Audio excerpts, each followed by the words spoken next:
So green ammonia provides Australia with the opportunity to harness our abundant and potentially stranded renewable resources as a export opportunity, also to reduce our carbon footprint and to benefit the nation by creating jobs as part of a new clean industry. So this presentation will expand further on these opportunities by using the economics of ammonia production to comment on the potential for job creation in ammonia export.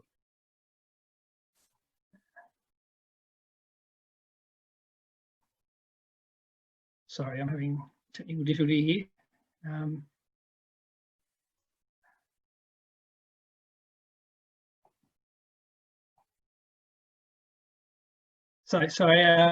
The usual stuff in a disclaimer, I'll just skip over that. So this was a quote recently from the Tasmanian Renewable Hydrogen Action Plan in March early in the year. And if you go through it, it's talking about how megawatt size of production facilities and the number of jobs it creates. And we all love a good metric. So what it's actually saying is 1 megawatt of installed electrolysis equals a job. And if I go on to a bit further back, we can go to Australia's National Hydrogen Strategy, and you can see that it, on a conservative basis, was estimated about 8,000 jobs in the hydrogen industry. Obviously, ammonia is a sector of that, and it, in a very optimistic number, it could be up to 17,000. So using the metric you just learnt, that's between 8 and 17 gigawatts of installed capacity. So let's look at the factors that affect the cost of ammonia production. Now, the key cost of ammonia production is essentially green hydrogen, which mostly reflects the cost of power and its availability. So based on the government's goal of achieving $2 a kilogram green hydrogen, what does that actually mean for ammonia? So in an ammonia perspective, $2 green hydrogen would equate to $350 approximately of hydrogen alone in the cost of ammonia. So that means basically to produce ammonia will cost you $350 per tonne. So it's a significant cost. And that's not including all of the other CapEx and OpEx components that would go into the cost of ammonia production. This is a very simple process, and I'm only showing you this to describe the case studies that I'm going to present following. So I'm only looking at this part of the process, which is basically equipment that's required to convert green hydrogen into green ammonia. So we'll look at some case studies based on $2 hydrogen. So the cost of ammonia is comprised of OpEx components, such as the green hydrogen itself, some power that's required for the processing, water for cooling, materials for operations and maintenance, and also the labour. So this is the jobs component, the part that we're interested in as part of this, this presentation. Also, you obviously got the CapEx for the ammonia synthesis plant and its associated infrastructure. What I'm proposing is three different scales of ammonia production, ranging from the very small to the sort of current largest plant in Australia. Obviously, at the current world scale plants could be offered up to twice the scale of this, but just for a scale, you've got different orders of magnitude. Now, they equate to 10, 100 and a gigawatt of power. So obviously the different sizes are based on the different OEMs and their preferences, but these sizes are not specifically aligned to any particular company. So the next step in as part of the case study is to estimate the workforce of these plants. So in a very small plant, I would estimate no more than about 15 people in trying to achieve a lean operation, and then going right up to 100 full-time equivalents. So the the benefit of that is just to show that we're trying to be generous on the large plants and not so generous on the smaller plants, if that makes sense. Now, what I'm talking about here, this is the labour that's required for actually the production of ammonia, not for other multiplying industries such as transport or training, accommodation facilities around the plants themselves. So we're now hiring for our 3 hypothetical green ammonia plants, and we'll present now the results. So at the 25 tonne per day plant level, which is a very small plant, you can see that the costs between the green hydrogen, the CapEx and the OpEx are around a third each. Now, as we move up to 10 times the scale, you'll see that the green hydrogen has now increased its proportion of the cost of producing ammonia to around 50%, with about 0.25% CapEx, and the labour component has shrunk by a significant amount. And as we keep going up another 10 times, you'll see that now green hydrogen has become the predominant cost component of the cost of ammonia. Now, when we look at them all side by side, you can really see that those 15 people in the small scale plant make a big impact, and that proportion that the proportion that they're contributing is very large at the small scale. And you can see that obviously green hydrogen greatly increases as the scale of the ammonia plants expands. But the thing to remember in this graph is that the green hydrogen component is actually a constant in each of these processes. So what it's actually reflecting is that the economies of scale mean that the production cost of ammonia is falling, and that's because the components that aren't green hydrogen are variable and the green hydrogen component is constant. So what are the observations? Well, obviously the first observation is that the labour cost is exaggerated at the small scale, and that's fine if the small scale plant is not necessarily intended for commercial applications, but rather for a demonstration, for example. We've also learnt that the green hydrogen cost ultimately drives the commerciality at a large scale. Clearly that large scale is the economical path to job creation, because not only is the ammonia produced at a more competitive rate, you're obviously producing more jobs with a larger plant. And just another observation is that this hasn't included any allowance for costs of carbon that might be brought in against competitive technologies, sorry, should I say the blue technologies, and also any green premiums that might be available for green ammonia. So what if you're only after a small scale plant? What could you do? Well, one option is that unmanned facilities could be achieved. And when I say unmanned facilities, I'm talking about a plant that's akin to how gas gathering networks in Queensland or air separation plants are being used, where you might have a central control room and essentially the only staff required at the site are just maintenance people and regular inspections, but there's not someone there 24/7.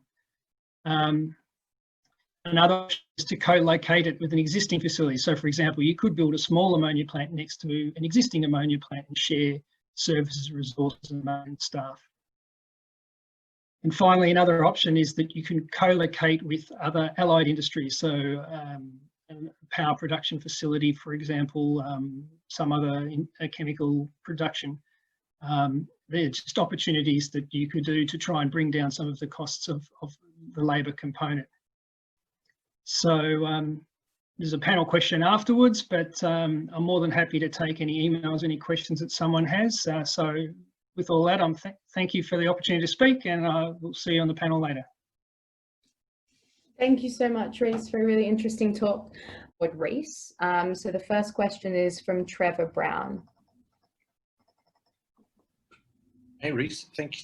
Great presentation. I'm Trevor Brown from the Ammonia Energy Association here in New York, where it's quite dark outside.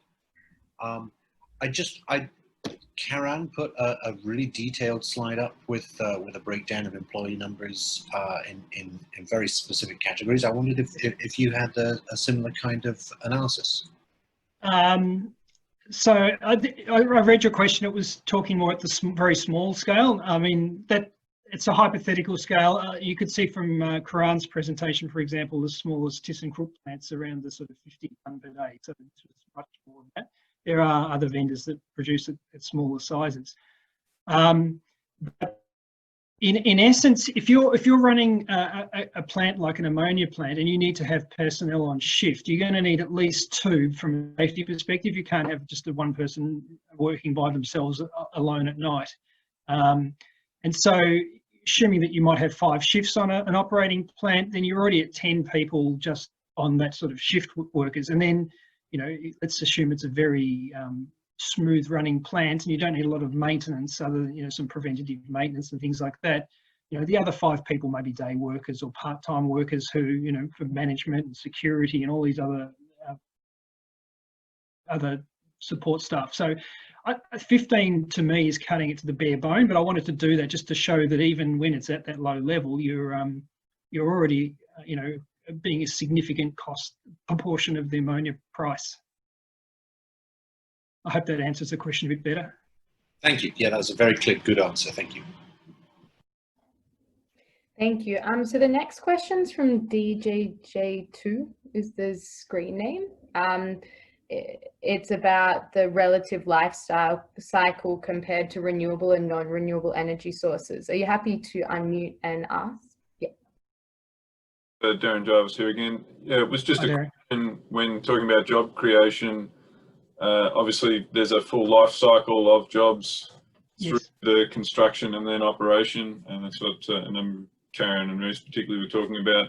How does that compare, or has anyone done the work to compare that for a life cycle, for example, a coal seam methane energy supplied ammonia plant versus a renewable energy supplied ammonia plant?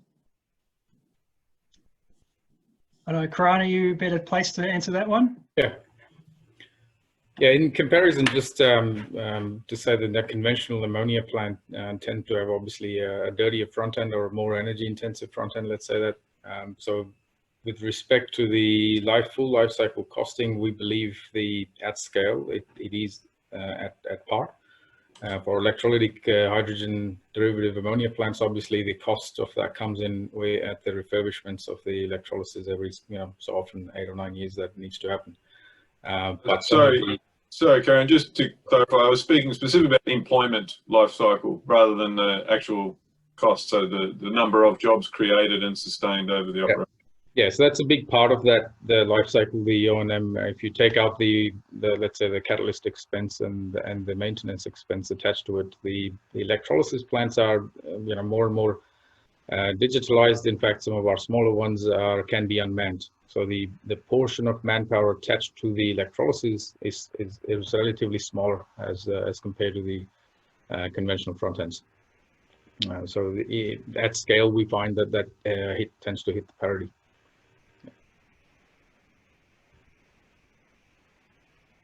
Thank you, Karan. So the next question toward Rhys is from Nashad Haq. I'm not sure, I can't see you on my list. Oh, yes, Emma, thanks. Thank you.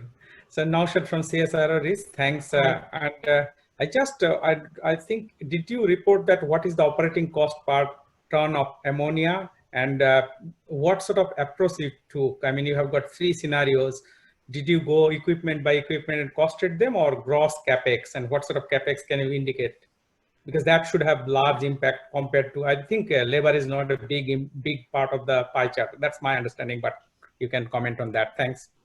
Sure. You'd see I deliberately didn't put the cost down because I knew that would raise a lot of more questions than it answered, and it sort of distracted from the message. So, I mean, at the small scale, you're probably looking at numbers that are in the sort of $1,000 range, perhaps. But you're right. It depends on an application and a location and a whole heap of assumptions. Where's the plant located? You know, is it remote or in an existing facility? So it's very hard to say without knowing. I mean, obviously the $2 hydrogen itself is just a number that's someone's put as a target. It's not really a calculated number based on a capacity factor or power price. So, so there's a couple parts to your question. I was trying to remember what the second part was. So the capex for ammonia plant and the capex for electrolyzer, what sort of number you used, if you can remember? There's a lot of published numbers on the capital prices, and they range greatly. So these are, I think, numbers that are sort of in the middle ground. They're not probably the most conservative, but they're also not the most optimistic. It's very difficult to get pricing, especially. I mean, say I can't identify an exact plant that would produce 25 tonne per day, for example. Like there are plants that are slightly bigger and slightly smaller, but it was just a line in the sand. So the price in itself is a metric. I mean, you can look at the public. I mean, AEA published prices for plants in America that I've seen, and those plants can vary wildly, like 5 times the cost, the cheapest to the most expensive, and they've got different scopes and different capacities. But I'm happy to talk about it offline. But there's it's how long is a piece of string, really? It depends what your example is. But I would say that the prices that I used, I think, are in the sort of the middle ground. Thanks. I think that's I just wanted to highlight. This is quite complex. I mean, as Yes. you can realize. Thank you. Thanks, Rhys. I think that was all of the ones directed at you, but there are a couple that were directed toward Karan, which maybe you want to speak to as well. So the next question was from VXP6. I'm not sure about a name. If you, wanted to unmute, awesome. Thank you. I can't see the question here. Oh, okay. No worries. I can read it out if you wanted to speak to it, which was, how do you ensure the 24/7 production of ammonia when you're using solar energy for your hydrogen feed? This is a question to TKS. Sure. I think that's a question perhaps driven by the map itself. It's not just solar necessarily in some of those remote locations. We do know that there is some good wind available as well. So it's a matter of finding the right, I guess, the mix of energy and obviously and the capacity factors essentially to be able to sustain a steady state operation. But nevertheless, it is still possible to oversize the electrolysis and make enough hydrogen to tide yourself over during the night or the evening times. Obviously, the economics would be influenced. However, equally so, behind the meter solar today is cheap. So it's cheaper relative to the grid costs in those locations. So I think there's one of the case studies that ARENA is running has looked at that itself. So it's oversized electrolysis with hydrogen storage feeding an ammonia plant, but equally so, where the value is, I would say, that has a potential to be unlocked further is making the technology of the synthesis loop suitable for fluctuations. And that's where we've done a lot of work, ranging from small scales, 50 tonne a day, to larger scales. So currently working on in the mid 2000 tons a day to reduce the value, or rather the quantities of hydrogen that needs to be stored, such that ammonia plant can also be turned down as to rationalize the storage quantities. I hope that answers the question. Okay, thanks, Karan. No worries. Yep. Thank you. So next up we have Oscar Martinez. Yeah, good afternoon, everyone. Oscar Martinez from RW Renewables in Germany. Yeah, Karan, I wanted to ask, do you know how much of the energy needed to produce 1 ton of ammonia is then needed to actually produce the nitrogen? So how is the percentage there? Yeah, And, I think the overall, the electrolysis today, the efficiency or the specific energy sits around, let's say, I would say in some of our plants, I could quote our examples would be around, for the smallest one would be around 10 megawatt hours per ton. And there's a big percentage of that is obviously electrolysis. You're looking at close to 90% of it sits in electrolysis itself. So the rest being the ASU, obviously the synthesis plant itself, But as the plants get bigger, there is excess waste heat that can be used to generate steam. So there is potential to pull those efficiency or specific numbers down low. So our numbers could range as low as 9 or just over 9. But that does also depend what is included in that. If you say it includes all the offsites and utilities, etc., and that can change depending on the location. But that has marginal effect on the overall specific efficiency, because the bulk of it goes into electrolysis. Okay. So you're looking at ASUs probably, including the synthesis, maybe up to around 6-7%. Thank you. So there was a little bit of a discussion in the chat about this question, which I think John was directed both at Karan and Rhys. But John, if you wanted to unmute.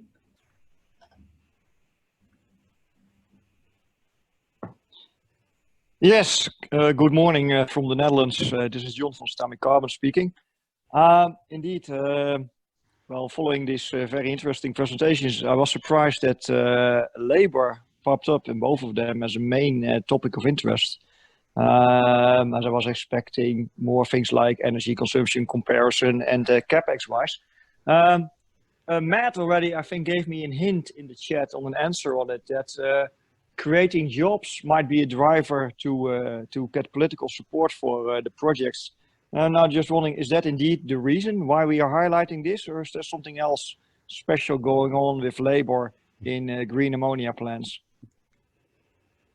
I suppose the pretext of the presentation was to talk about jobs. So that's the reason why probably Karan and I both focus on the jobs perspective for this presentation. But I think it is very, as some of the comments said, it's very important to get to demonstrate that the jobs, we're not only just producing export income, but we're providing jobs to the regions, especially if those jobs come to backfill jobs that might be lost in hydrocarbon industries and the coal industry, for example. In Queensland, you saw there was a big graph about that. So there's a lot of, to get political support and buy-in, I think definitely requires some benefit to not only the budget of the country, but also to the workforce. So I don't know if Karan has anything else to add. All right, thanks a lot. Yeah. So I think the final question from the chat for you, Karan, was from Richard. Yes, it was just, I know you'd given an overview of the manpower sort of required for a plant, and it said it was representative of whatever the plant was. I just wanted to see and check whether sort of relative to the rated capacity of the plant or ton per day, what those numbers were for. Yeah, so the red one, the smaller, if you talk about the, I guess maybe let me start with the left one, which was the construction labor, and it was year on year. So the x-axis is just the number of months, and that was for a gigawatt scale plant. So, at 100% capacity factors, would be around 2,000 ton a day. So thereabouts. It's a gigawatt scale facility. The one on the right actually showed comparison for both. So the blue bars or the horizontal bars were for manning requirement for the same plant, the gigawatt scale, whereas the red ones were for a 300 ton a day. So it was the bigger of, let's say, that the smallest sizes that we have, 50 to 300. Thank you. Wonderful. Okay, so I think we've got some questions as well for Amy here. So Cedric had the first question directed toward Amy. Yep. Hi, thank you. Good morning, everybody, or good day. Yeah, very interesting presentation. I was wondering something about the role of ARENA. I mean, it occurs to me that one of the best possible uses of green hydrogen to decarbonize the global economy, besides making green ammonia for its current uses and as a fuel for large vessels, shipping, the deep sea ships, would be to deoxidize, that is, reduce the iron ores in the steel making process. And Australia is exporting a lot of iron ores to China and India and other countries, mostly in Asia. Rather than exporting green hydrogen at a huge cost of liquefaction or even turning to ammonia, then extracting the hydrogen back, etc., wouldn't it be much more efficient to reduce iron ores in Australia and to try and export and sell reduced iron to those countries and then undercut their large use of coal and associated CO2 emissions? And can ARENA do, I mean, Professor Garneau says the same thing in a conference in Adelaide a few months ago I attended. I wonder if ARENA has some willingness and some lever, some possibility of pushing the industry in that direction. Thank you very much. Yeah, thanks for that. And I think it's a really good point. And I think that green steel has captured a lot of attention in Australia. And it's definitely something that ARENA's looked at. ARENA's is not a political organization. We are a grant giving organization. So I thought it might be helpful if I explained how we looked at projects coming in. So the open program that we have is called the Advancing Renewables Program. And that's very much based on projects coming into ARENA. And so there's nothing to exclude a green steel project. But we do look at each project at its own individual merits. And so that's kind of how projects come into ARENA and are funded. I did talk about the closed funding round we had for large-scale electrolyzers. And in that funding round, the 7 successful kind of through the first hurdle of the application process, none of those include green steel, but there was nothing excluding green steel. So I think that, your question is, what can ARENA do to promote green steel in Australia? And the only answer that we have at this point is that we do have an open funding program and would be happy to look at green steel applications as they come through. And I just kind of invite maybe the other speakers to provide any insights on that.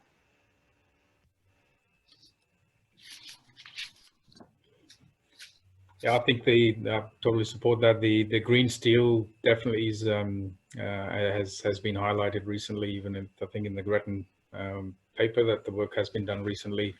It's perhaps even the comparison has been made even with green hydrogen itself, that it's possibly an industry sector that has a better return given the scale of iron ore that we export. So even considering the fact that the labor force or the labor cost is possibly high in WA, the comparison was made to even ship the iron ore down the East Coast and then value add it and export it. Even then it would be cheaper to do it. So it's definitely, look forward to this industry developing or this sector developing, no doubt. And possibly, also given one of the heavy industries, it also presents a lot of opportunities for hybridization. Not only just via green hydrogen, but also via green energy, as in direct case of using renewable power. And a lot of sector coupling potentials, which reduces the economic hurdle in our view. So certainly one to watch for. Thanks. Thanks, Karen. So I think the final question directed toward AV is from Darren Jarvis.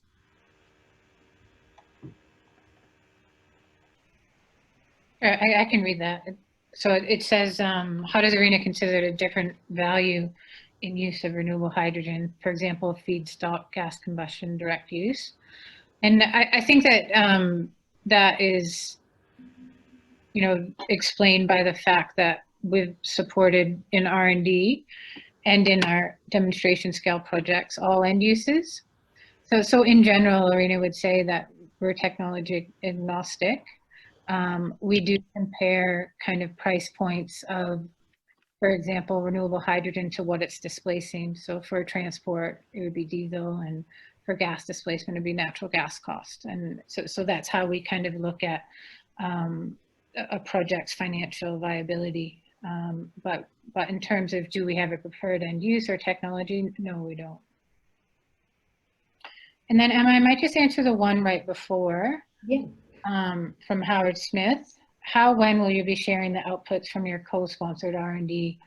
And So all of the R&D projects have their own individual funding agreements and their own individual knowledge sharing obligations within those. And so the knowledge from these projects are you know, as I said, like a key output for ARENA, and knowledge can be shared in many different ways.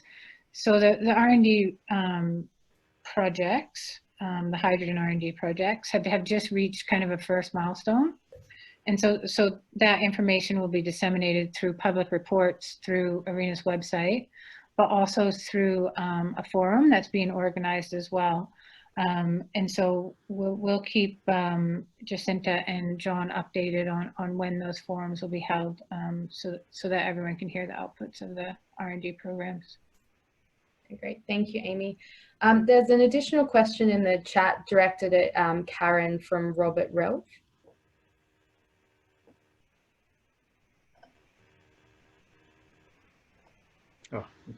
Yeah, my question here was basically to Karen. It was really, I believe, about the IP developments and how all these developments are going to be licensed for future developments. Yeah, well, certainly it's a part of the offering. I guess you know, if there was a project today that was actually ready to, let's say, deploy this, we would be very interesting to have a chat. And no doubt it's part of our overall offering. So yeah, I can't comment on that exactly how, but expect that to be, you know, needing to do what needs to be done to also support the industry and support the first movers. And I think that brings about great advantage for both the developers as well as the end users. So this can be talked about a bit further. I've no set real one answer to this question, sorry. Thank you. I think we're sort of through the questions posted in the chat. I'm happy to leave the discussion open a little bit more. If anyone wants to raise their hand, then I'm happy to sort of call on and unmute. But in the meantime, I have a general sort of more open question to the panel.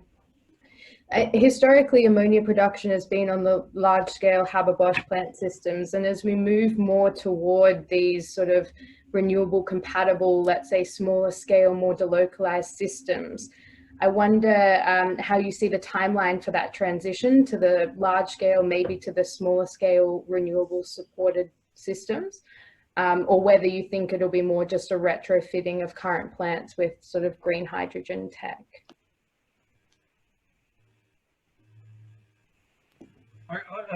I'd start by just saying that I think in terms of green plants, it's more likely to start at the small scale rather than the large scale. And I think an obvious candidate is an existing plant, either building a compatible plant with it or supplementing the performance of an existing plant. It doesn't make a lot of sense if you've got an existing plant to just remove your front end of the plant and replace it with a green plant because you've already capitalized that. So that doesn't make sense. So I think there'll be a development that way. So I don't think you're going to start with a big green plant and then go to a small green plant. It won't work that way. I mean, the reason ammonia plants are large is because of economies of scale, and that's how steam methane reforming became the dominant way of making, of generating ammonia. So having said that, there's nothing stopping you going straight to the large-scale green plant. I have no doubt that the electrolysis technology has been done before on large scale for based on hydro. So and the ammonia plant, the synthesis loop is well known, and all the OEMs can provide a technology that would work that way. So I suppose it's a matter of building a business case and having a market, but also being able to produce the required renewable powers. We are talking about a lot of power here. There's all these gigawatts of power just floating around unused. Someone's going to have to develop that. I suppose that's probably more the driving force rather than the actual ammonia plant size itself. I'll probably add to that maybe. I think there's a horses for courses approach here. There is a case for both sides. You know, I believe that the export market as well as the domestic market do have interplays, but the drivers behind each of those, as you saw in my presentations, are uniquely different.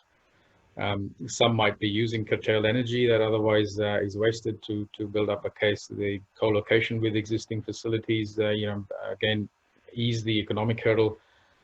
So obviously, and then within all of this, there is obviously the policy drive to have demos and understand the business case for the end-to-end, electrolytic-driven green ammonia. So I expect that. I don't think it's a case of one before the other. I believe that there is room for both.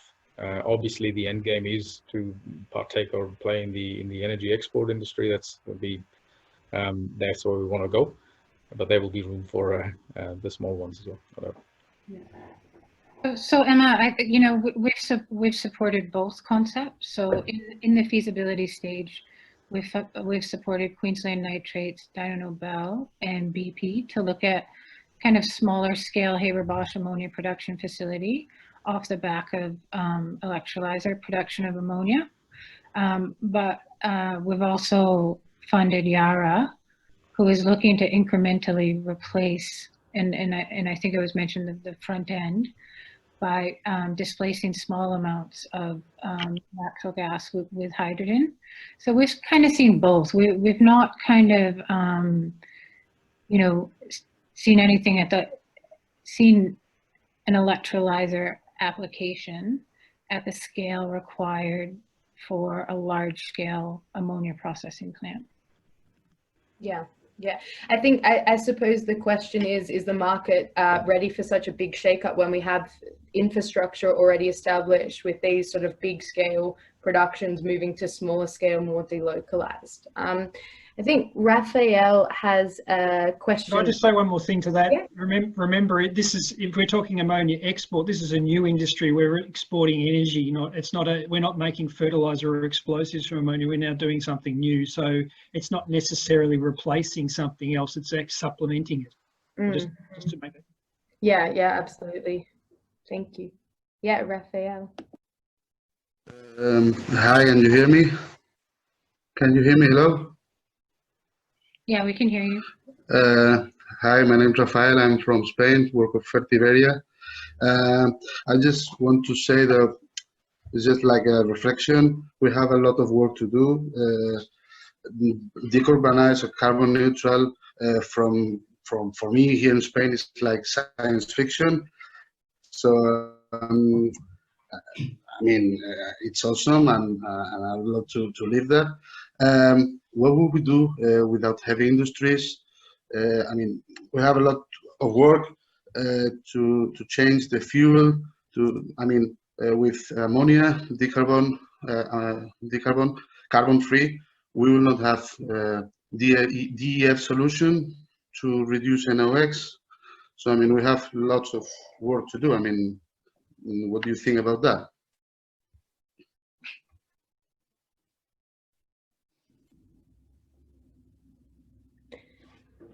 So, potentially, I think that the question was that we still have a long way to go.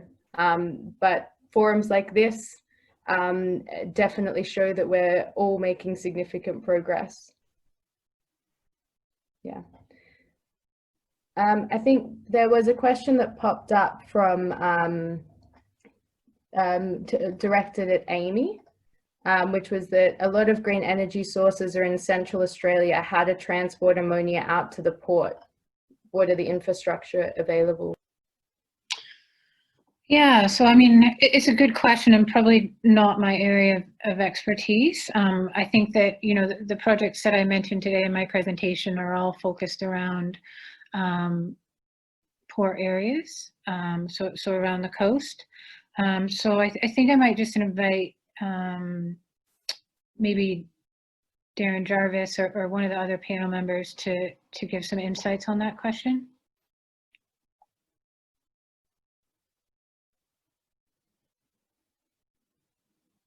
Hi, Amy, it's Darren here. I'm not hearing the other panel members jump in.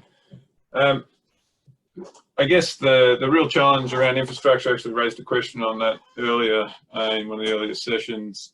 At the moment, my view is ammonia infrastructure is really quite challenging. There's actually no public use infrastructure available. All of the port ammonia access is held privately by various companies. And the construction of pipelines as well is very challenging. So I do think it's a real challenge for our industry more broadly to work through, you know, every answer could work. Which of the few answers will work? So high voltage DC transmission lines to bring power that's generated remotely to coastal areas where you're close to the point of ports and supply is one answer. Electrolysis in distant regional areas, and then hydrogen transportation via pipeline or other road or rail mechanisms is another. And then obviously ammonia manufacture at the point of generation and ammonia transport and distribution is a third. At this point, nobody has demonstrated that supply chain at any scale, and the costs of doing it subscale actually make the scale up really hard. So someone produces hydrogen in a remote region, the cost of trucking or getting that hydrogen to a port and then shipping it offshore can be 2 times the cost of producing the hydrogen.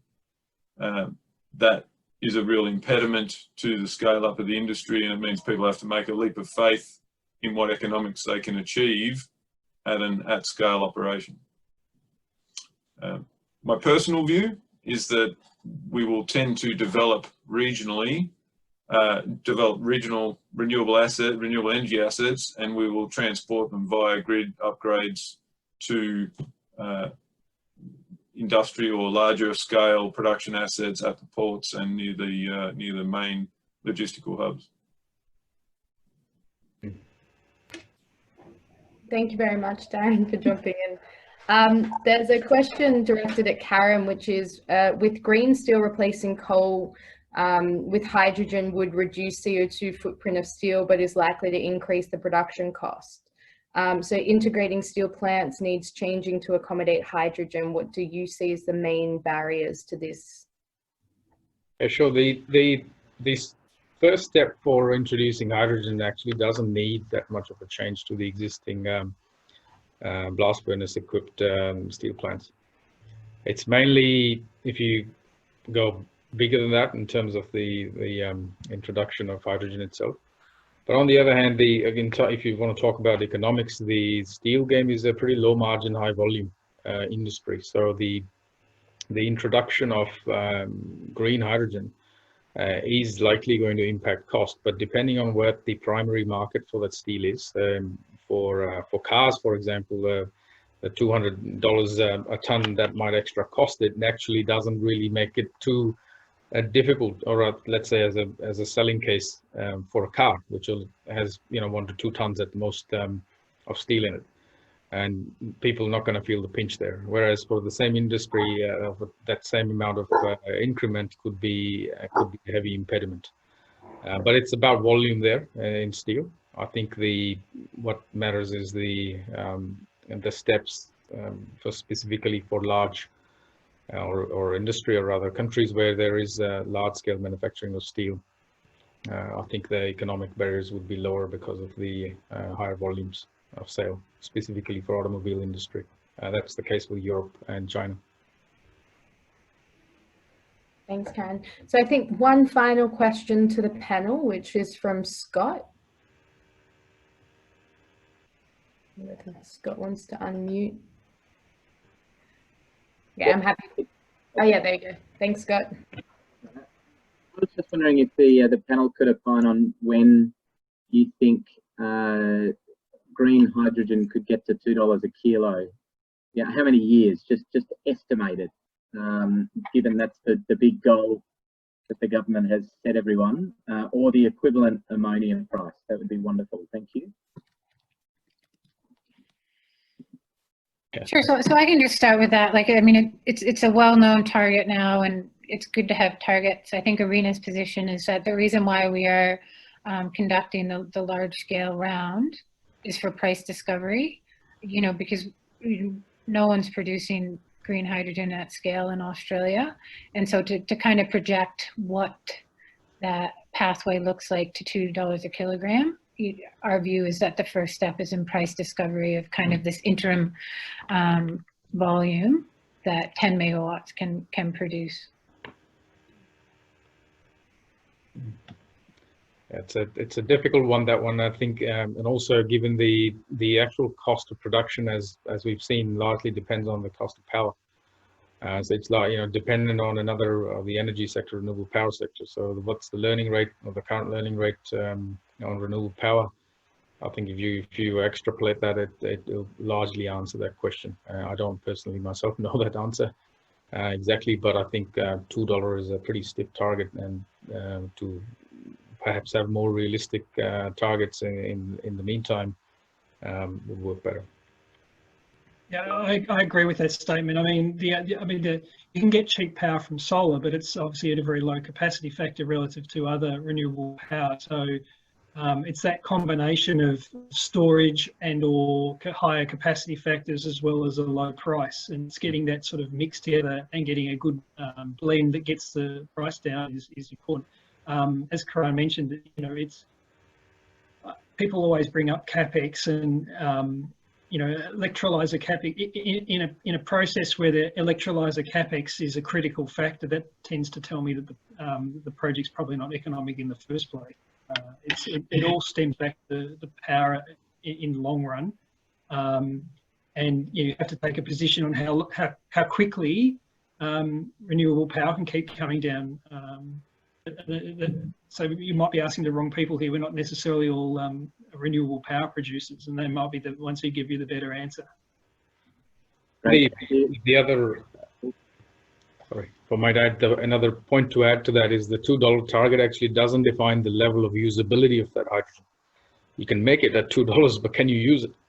Is it usable? If it's fluctuating load up and down, can't be used for industrial applications, can't be used for mobility. It's all what needs to get added on top of it, which adds to the cost as well to make it then, at par with whatever the alternative it's competing with, be it electricity or a fossil fuel. And whilst the behind the meter power might be cheap, by the time you have to add storage because it needs to go from X to Y place, there is a cost associated with it.